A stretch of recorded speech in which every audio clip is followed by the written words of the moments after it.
మాది మతికపల్లి నామవరం, సింధకాని మండలం, ఖమ్మం డిస్టిక్. మేము ఒకప్పుడు మందిరానికి రానప్పుడు ఎన్నో బాధలు, ఇరుకులు, ఇబ్బందులతో ఉన్నాం. మందిరానికి వచ్చాక అన్ని సక్సెస్ఫుల్గా మంచిగా ఉన్నాం. ఒకప్పుడు బర్రె పోయినప్పుడు వచ్చాను నేను.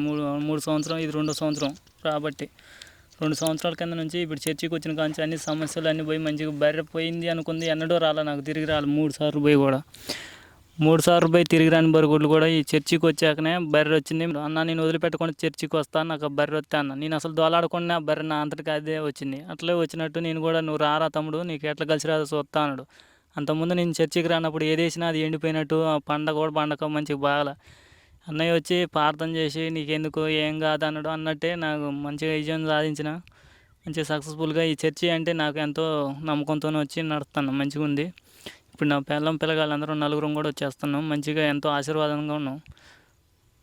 ఇంతకుముందు ఎలా ఉండే జీవితం? గొడవలు, పోలీస్ స్టేషన్లు, కేసులు, సమస్యలు, అన్నీ కొట్టుకోవటం, తిట్టుకోవటం, అన్నీ ఆర్థిక బాధలతో నుండి అసలుకి అంత ఇంట్లో కూడా చికాచికాగా ఉండేది. కొట్టడం, తిట్టడం అంతా బాగా గొడవలు పెట్టుకునేది ఎక్కువ. నేను ఫస్ట్లో తెలవక ఆ గుడి ఆమెది, ఆ దేవుడిని నేను నమ్ముకుంటాను, దేవుడు దుర్గమ్మ కడిపోయి బతుకమ్మలు వేసేది, ఆ భోజనాలు తినేది, పలారాలు తెచ్చుకొని తినేది. మా ఇద్దరం గొడవలు వచ్చేది.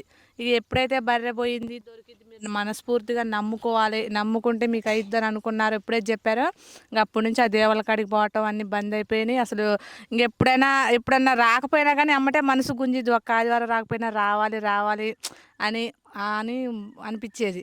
ఇప్పుడైతే మంచిగానే, పర్లేదు, బాగానే, మేము కూడా మంచిగా, ఏ గొడవ లేవు మాకు కూడా. ఇంతకుముందు బాగా గొడవ పడేది, ఊగిన కోప్పడి మీదకి వచ్చి కొట్టేది చేసేది. ఇప్పుడు ఏ గొడవలు, మేమైతే మంచిగానే ఉంటున్నాం, పర్లేదు. వ్యవసాయం కూడా పర్లేదు, నేను వచ్చిన కొత్తలో కన్నా ఇప్పటికన్నా చాలా బాగా జరిగింది. 2 సంవత్సరాల నుంచి కూడా మాకు మంచిగానే జరుగుతుంది వ్యవసాయం.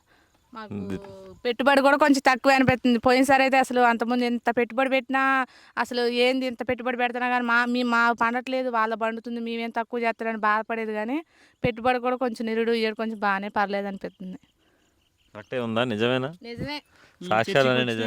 17 గుంటలు భూమి కొన్నా అంతే. నేను అంతకుముందు అసలు అట్లున్నది కూడా, ఇప్పుడు 17 గుంటలు భూమి కొని కూడా ఇంకా మళ్ళీ మిగతా కొందాం అనుకుంటున్నాను. కొద్దిగా అప్పులున్నా కొనాలని ధైర్యం ఉంది, తీరిద్ది అన్న ధైర్యం ఉంది. అప్పులున్నా కానీ కొనాలి అన్న ధైర్యం ఉంది.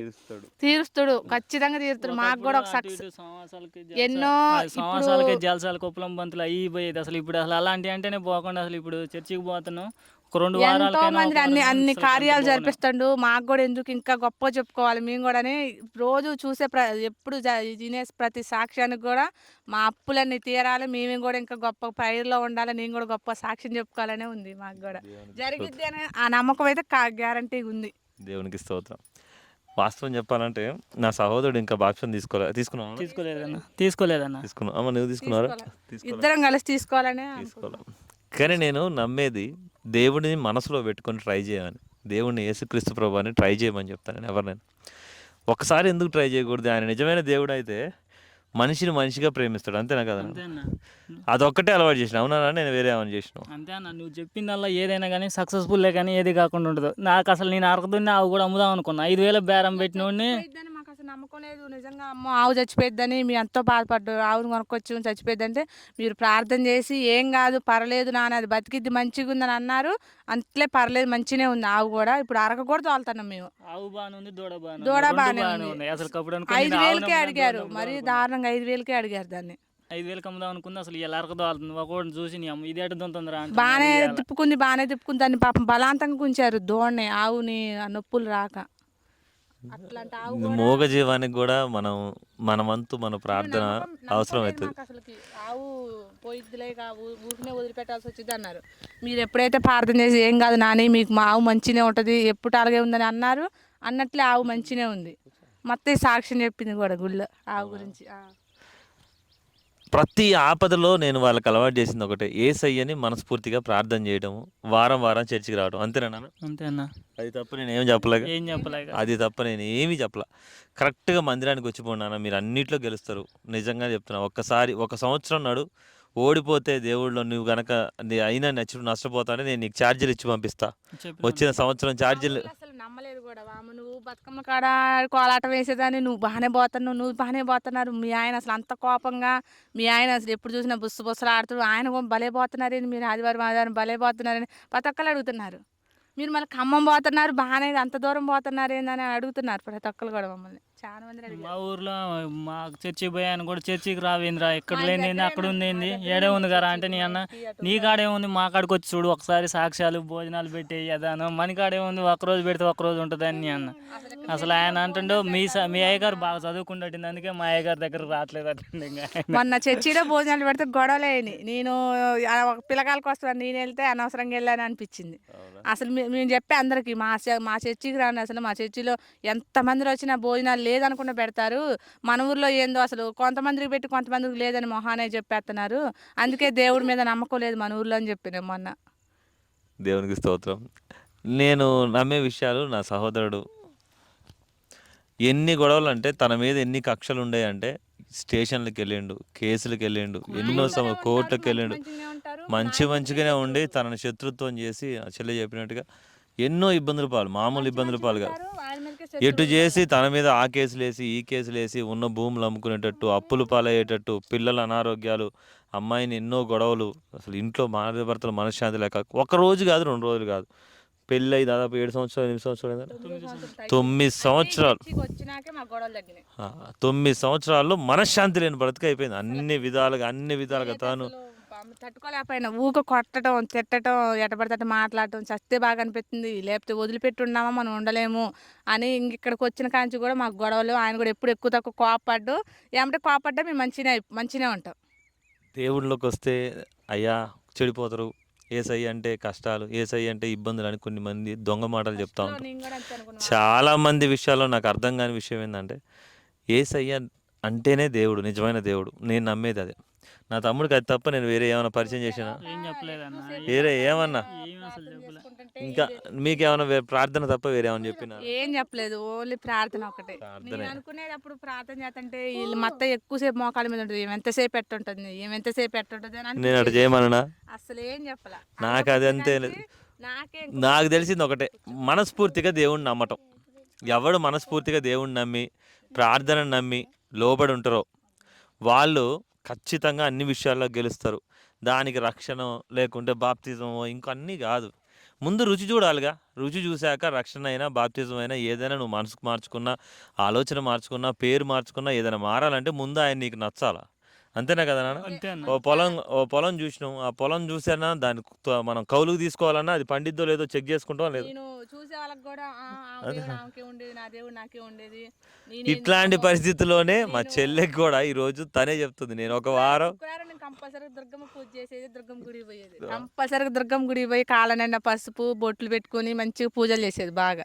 అట్లాంటిది ఇక్కడికి వచ్చినా కూడా నేను చాలా రోజులు చూసే వాళ్ళకి కూడా చెప్పిన, ఆమె దేవుడు ఆమెకే ఉండేది, నా దేవుడు నాకే ఉండేది, నేను ఎందుకు పోతా ఆ దేవుళ్ళలో పోతే ఉపవాసం ఉండాలా, మనం మోకాళ్ళ మీద ప్రార్థన చేయాలంటే నా వల్ల కాదని ఎట్ట చెప్పాను. అట్లాంటిది నేనే పోతానంటే జనం ఆశ్చర్యపోతున్నారు. అసలు నువ్వు ఎట్టపోతున్నావు, మీరు ఎట్టపోతున్నారు, మీ ఆయన నువ్వు పిల్లగాళ్ళు భలే పోతున్నారు ఆదివారం అని ప్రతి ఒక్కరు అడుగుతున్నారు. ఈరోజు ఎవరైతే దేవుడిని నమ్మలేదో నా చెల్లె చెప్తుంది ఈరోజు, అయ్యా అన్న నేను నమ్మిన దేవుడు నిజం. నా సహోదరుడు అంటుండు ఎన్ని చికాకులో ఎన్నో సమస్యలు, వాళ్ళు వీళ్ళని చెప్పట్లే కానీ ఎన్నో సమస్యల్లో నా సహోదరుని ప్రాణాలు తీసా. ఎప్పుడు చూసినా ప్రాణాపాయం కనపడేది, ప్రార్థన చేసేవాళ్ళము, నాన్న ఇట్లుండు, నాన్న అలా ఉండు. ఈరోజు దేవుడు నేను సంతోషంగా ఒక మనిషి ప్రార్థనలో ప్రకృతి మారి సహకరించింది, భూమి సహకరించింది. దేవుడు లేకుండా భూమి కూడా మాట వింటదా ఉందన్న. మనతో దేవుడు లేకుండా మూగజీవాలు, గేదెలు తప్పిపోయినాయి, అవి కూడా మాట వినాలంటే ఒక మనిషి చేస్తే వస్తుందా నాన్న? మనిషి రాదు. మూగజీవాలు చచ్చిపోయే పాపం ఆవు ఈరోజు అందరి ముందు, ఈరోజు అన్నీ కూడా నిలబడి ఈ కుటుంబాన్ని అన్ని విధాలుగా దీవెన. అసలు నేనేం చేస్తా అన్న వాడికి దేవుడు మళ్ళీ భూమి కొనుక్కునే బలం ఇస్తుండు, ఇంకో భూమి కొనడానికి ధైర్యం ఇస్తుండు. అన్నిటికీ కారణం నేను ఒక్కటే, ప్రతి ఒక్కరు కూడా క్రైస్తవ సహోదరులారా, ప్రతి ఒక్కరికి అన్యులైనా విశ్వాసులైనా మీరు ఎవరైనా కావచ్చు, మనిషి బాగా కాదని నా దృష్టిలో అదొకటే. దేవుడు మనిషిని తయారు చేసిండు కానీ మతాన్ని తయారు చేయాల. యేసయ్య తయారు చేసిన మనిషి ఆయన్ని ఇష్టపడి నడిస్తే ఎట్లాంటి పరిస్థితిలో అయినా సరే వాడు గెలుస్తాడు, అన్ని విషయాల్లో బాగుంటాడు. అవునా కదా నాన్న? అంతే అన్న. కరెక్టేనా? నమ్మి నడవాలి కానీ అప్పుడు మామయ్య గారు ఉన్నప్పుడైతే నిజంగా చెప్తున్నా, అప్పుడప్పుడు మాకు ఇప్పుడు గొడవలు వచ్చినప్పుడు వచ్చేది. అప్పుడు నేను ఒక పర్సులో దుర్గమ్మ తల్లి ఫోటో పెళ్లిగా ముందు నుంచి పెట్టుకునేది. ఆ ఫోటో ఉంచుకొని కూడా నీ మామయ్య గారి దగ్గరకు వచ్చి వెళ్ళేది. ఎప్పుడైతే మీ దగ్గరకు వచ్చాను అట్టు ఉండకూడదు, అటు ఇటు నడవకూడదు, మనస్ఫూర్తిగా ఉండాలని అనిపించింది. నిజంగా బాగుందా? నిజంగా బాగుంది, మంచిగా మనస్ఫూర్తిగా ఉంటాను. ఇప్పుడైతే మాకు మనస్ఫూర్తిగా ఉంది. అప్పుడైతే మామయ్య గారు ఉన్నప్పుడైతే అటు ఇటుకు నడిచేది. అప్పుడు ఇప్పుడైతే అసలు మంచిగా అప్పుడు బాబాయ్ ఉన్నప్పుడు మీరైతే ఒకరోజు వస్తే 3 వారాలకు కూడా రాబోయేది. నెలకోసారి వచ్చినా అసలు అడగబోయేది. ఎందుకు వచ్చినవురా ఏందిరా? కాకపోతే పెళ్లి కుదిరినప్పుడు తీసుకొచ్చినా చూయించిన. అప్పుడు ఏమండు నీకు ఇద్దరు మగోళ్ళు పడతారా ఈ అమ్మాయిని ఉంచుకోరా అన్న. అంతకుముందు కింద పడి నాన్న చికాకు పడి కూడా అప్పుడు కూడా వద్దనుకున్నాం. పెళ్లి కాకముందు పెళ్లి కుదిరినాక కూడా గొడవలైనాయి మా అమ్మకి మా ఆయనకి బాగా గొడవలైనాయి. ఈ గొడవల వల్ల కూడా మావయ్య కాడికి అప్పుడప్పుడు వచ్చేది వెళ్ళిపోయేది. కానీ అప్పుడు మనస్ఫూర్తిగా లేదు. మీరు ఎప్పుడైతే మంచిగా మనస్ఫూర్తిగా ఉండాలా మీరు నమ్మాలని మీరు మాటలు విన్నామో విన్న కానించి మాకు మంచిగా మనస్ఫూర్తిగా ఉంది. ఇప్పుడు అసలు ఆ దేవుడి మీద ఆలోచన అనేదే లేదు. దేవునికి స్తోత్రం. నేను నేర్పించేది నేను చెప్పేది నిజంగా దేవుడైతే ఆయన మనిషిని మార్చుకుంటాడు, వాళ్ళ జీవితాన్ని కూడా మార్చుకుంటాడు. ఈ సంవత్సరం కూడా నా సహోదరుడు నేను అనుకున్నది నేను ఇక్కడ చూస్తున్న ఇదే ప్రపంచంలో ఇక్కడ మొత్తం నా సహోదరుడి పేరు పూర్తిగా స్థాపించబడేటట్టు నేను ప్రార్థన చేసి ఎక్కడైతే ఏ భూమి మీదకైతే ఒకరోజు ఓడిపోయినాం అనుకున్నామో అదే భూమి మీద నా ప్రభు మళ్ళీ అదే నేల అదే పొలంలోకి వచ్చి కూర్చున్నాం.